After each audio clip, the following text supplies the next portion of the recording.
Hello, I am Reasonable Rex, the T-Rex you can trust. And the King is back. We got a season 15 trailer for King of the Hill. Also, I'm back.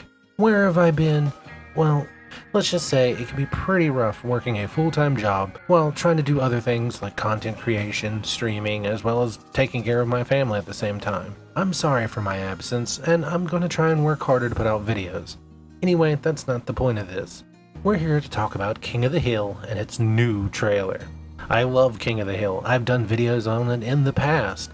It's a show that teaches a lot of good morals, has a strong heart, and honestly, whenever people talk about it, the worst things I've heard people say about it is, yeah, there's some boring episodes, not really bad episodes, which, if you think about it, is a fantastic compliment. Too many shows have really bad episodes. I mean, even when you look at masterpieces, there's usually that one chink in the armor. I'm looking at you, The Great Divide in Avatar. Man, I should really talk about Avatar: The Last Airbender. Anyway, we're going to go over the trailer for the new season, Season 15 of King of the Hill. We're not going to go too super in depth, it's just going to be talking about my feelings about it as we try to casually get back into making content. So the trailer opens up with Hank and Peggy in church, where they're talking once again about not knowing what to do with all their spare time. This has been a reoccurring plot point in season 14. Hank is a man who loves his routine, who loves his job. He's now retired, so he's trying to find a way to fill his time and find something to do. I also want to point out this weird kid in the background. Like, he looks like a disgruntled adult. He looks like someone who works at retail who's like, "Sir, we don't have that. This is the wrong store." I love this face. I love the animation on it and the art of it. Makes me laugh. We then jump to him repairing Big Tex, who interestingly started originally as a big Santa Claus. I think Squirrel Tactics taught me that. And I wonder if this has anything to do with the fact that in, like, I think 2011, 2012, it actually like caught on fire and they rebuilt a new like fireproof version. I wonder if this is tied to that in some way, because we know the timeline of King of the Hill is a little weird with the time skip. We then get a glimpse into how Connie and Bobby are doing, with him coming to visit her family and trying to prove himself as a man to them. I know not everybody's shipping them. I know there's that whole controversy about Connie from last season. I like seeing them together. I think they're a cute couple. I hope they work out. I really hope we don't end up in a situation from the original show where they break up and it just becomes a girl of the week for Bobby. I would like to see him start figuring out his young adult life. I mean, my man's already got his career pretty much down pat. That's better than what I'm doing. We also get a glimpse of Khan after the divorce being announced. I also still can't really get used to Khan's new voice actor. I think he does a good job. It's just not Khan to me. I've talked about it. I understand why they did it. We then get to see Peggy going off on Hank on a golf course, which is pretty funny. I like the fact that in her older age, Peggy's become even more rowdy. I understand that she's a character that a lot of people dislike, but I think she's like one of the funniest characters in all of King of the Hill. So seeing her like hit these extreme peaks is hilarious. Seeing her be the one that's constantly cussing in the first season, that blew my mind and made me laugh. I love this version of Peggy. We then also get a little scene where we see them in a boat that says relationship on the side, so I assume they're probably going to enter some form of relationship therapy. I honestly believe this would be something that Peggy suggested. Hank doesn't strike me as the type to be like, Peggy, let's go to therapy. And from what we see in this little clip where she's talking to everyone, I assume she's going to take over the conversation and be like, actually, me and Hank are in a great relationship, and this is the way I do it because I'm right, and this is what you should do to have a strong relationship. And it's probably going to blow up in her face. We then get to see more of Connie and Bobby, where she mentions that this chef, be it someone who works for Bobby or perhaps somebody from a different restaurant, is interested in him, and Bobby plays it off. And then we see this girl kiss him without him really giving consent. He gives a classic Hank, "Boah!" And we see Connie reacting negatively. I don't like this. I don't like when shows fabricate drama. I mean, Connie has proven explicitly in the last season that she thinks Bobby is too nice and that he's not the kind of material to be in an open relationship like she was attempting to be in. So I don't like that she's instantly like, clearly Bobby's into this. And it does make me wonder if maybe these are stitched together, if maybe she has this fear that she can't be in a serious relationship either because of the stress and the significance it holds, or maybe she's afraid of like, hey, I really like Bobby, he's being really good to me, what if I'm going to lose him because he doesn't have a bunch of side chicks, and she sets this up. But this is just me making theories.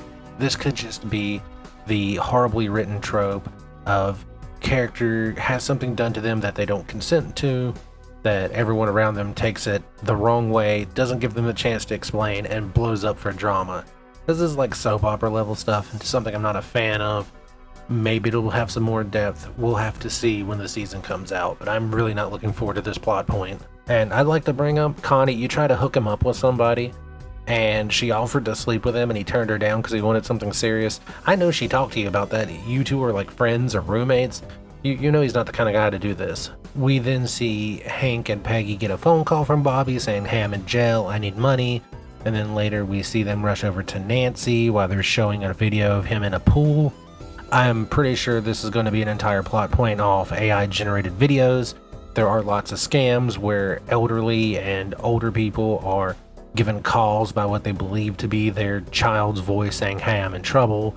Hey, I'm in the hospital. I'm in jail. I need money. And it's just using AI voice sampling to recreate their voice to make these demands. I assume that's what this is going to be, like the point of this plot, because Nancy even says, you've been scammed. We then get a scene of Hank proclaiming that he's the guy that keeps everyone prepared and ready, and we see a clearly sunburnt Bobby where he has like the shape of sunglasses not burned around his face, saying maybe you're not that guy anymore angrily. I'm assuming this is a plot point about Bobby stepping up and doing a bunch of work, and Hank being like, no, that's my job, that's what I do. And Bobby's like, you're older, you're retired, relax. And Hank's like, no, I can't do that, I'm going out of my mind. We also see him almost fall from big techs, so that makes me wonder if there's going to be a plot point about him getting injured and getting in a hospital. And then they do a whole joke about Hank being disgusted that an electric truck is in his like front yard, which is really funny. It plays up that old world ideology that Hank holds so dear about, like, you know, a powerful manly truck. And I wonder if there's going to be a plot point about him discovering that, hey, electric trucks can be just as good as, you know, like gas trucks or even diesel trucks. It's just they all have their different strengths and weaknesses. We'll see. We then get a scene of Hank and his friends tackling Dale and him being hurt. We see something happening at a Coliseum, which turns out to be some kind of convention. And clearly Hank is uncomfortable. I don't know why he would go here. I'm assuming there's a good reason. Maybe someone calls up and is like, hey, we need propane for our big convention. I don't know why that would happen, but it's one of the only reasons I think Hank would ever go somewhere like that, especially when he has all this time on his hands. And, you know, he gets called out for thinking everyone's weird and freaks, and he's like, hey, I didn't say that out loud or loud enough for you to hear. It's played off as a joke. And I wonder if this is going to be a plot about Hank not really understanding, but coming to terms and accepting those weirder people. I'm assuming Bobby's around here somewhere, hanging out, doing some goofy, nerdy stuff. I mean, let's not forget there was an entire episode of the original run where he was like addicted to these fantasy novels. So it'll be nice to see if that's a thing. We get to see the women, the moms of Rainy Street, all standing out in the alleyway at night. Weirdly enough, Nancy has like a little hand fan. So I wonder if this has something to do with like a heat wave, or if they're all just relaxing, if they're making fun of their husbands. Maybe it's a moment where they all grow closer to Min about everything that's been going on with her. We get to see Strickland Propane's own Buck Strickland crying at Hank's feet, so I assume that Hank comes back to Strickland because we get to see the return of Joe Jack, one of my favorite characters. He's such a nothing character with like not a lot of plot relevance, but I find him funny every time he's in a scene. We also get to see some of his older co-workers who are clearly still working there. So maybe Hank comes back and, you know, takes over, or maybe Strickland Propane is failing and he's stepping in to get it back up to snuff. Once again, Hank needing to feel his time so that he doesn't go crazy from not being able to do anything. We see that Hank has an older dog with him that kind of looks like Doggy, which is Con and Min's dog. And he's like, what are you barking at? And he opens the door to find Bobby and Connie in bed. And they both give a signature, whoa! And then ends with Con and Bobby being discovered in bed together by Hank, Peggy, Min, and Con Sr. And them trying to play it off, and everyone being like, ugh, stop. I'm wondering if this is before that episode where that random girl kisses him, or if this is afterwards and they're, trying to restructure their relationship. I could see a plot point about Bobby being kind of scared to jump into being intimate because he wants this to be a solid relationship while Connie is pushing for it. We already saw when she was high, she was talking about stuff like this.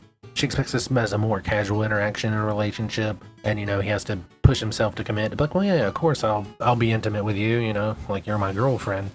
Or maybe I'm just looking too deep into it and it's all played up for a joke. Either way, I'm excited for this season. I'm glad to see King of the Hill back. It is one of the shows that got extra seasons I'm very happy about. I still need to watch the regular show, The Lost Tapes, but that doesn't really excite me as much because it feels like filler episodes. I could be wrong. I'll have to look into it. But yeah, that's my take on the trailer. There's a lot of things I'm looking forward to. There's a lot of things I want to happen. Obviously, like I said earlier, I would like to see Connie and Bobby, become official, have a solid relationship where we have their families each pressuring them to have a different kind of relationships while they have their own internalized versions of relationships they're trying to present. Connie obviously was experiencing a very different relationship before this. Bobby has been shown that even though he is a bit of a ladies' man, he does have self-esteem issues. Obviously, Hank has this very traditional sense of marriage and relationships. The idea of premarital sex for Hank must be terrifying because he didn't even want to kiss a girl until they became something official. And obviously, Con and Min have their own hangups about Bobby because he is definitely not what they would want for their daughter because they've always pushed her to be super successful. And now here's a guy who, even though they know what he does, even though they know he's part owner of the restaurant that, the guy they wanted their daughter to be with owns, it's not going to be good enough. It's going to be like a foil. The guy they wanted her to be with is part owner. Bobby's the other part owner. Same job. One of them works way harder. One of them cares. But they don't care about that part of Bobby, so it'll be interesting to see. I would like to see Hank return to Strickland Propane. There's a lot of characters there I love. Some of my favorite episodes were the shenanigans of Hank trying to cover up what Buck has done. I'm glad Buck is still around. And yeah, I think it should be a pretty solid season. I would love to know what you're hoping to see in the new season. What are you excited for? What are you dreading? Let me know your feelings in the comments below. Thank you so much for watching. And until next time, bye!